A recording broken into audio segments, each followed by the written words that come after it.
Vamos começar. Leilão de jardim. Quem me comprou um jardim com flores, borboletas e muitas cores, lavadeiras e passarinhos, ovos verdes e azuis nos vinhos.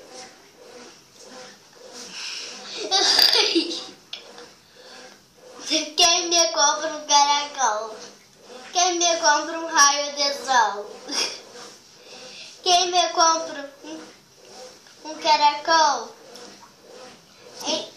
Se perdeu. É aqui, ó.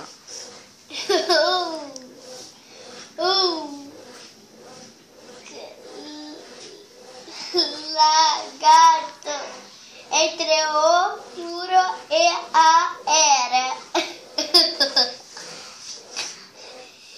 Que uma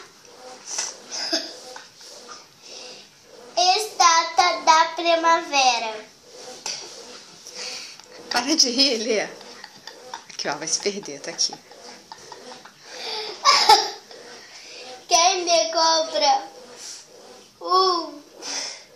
este formigueiro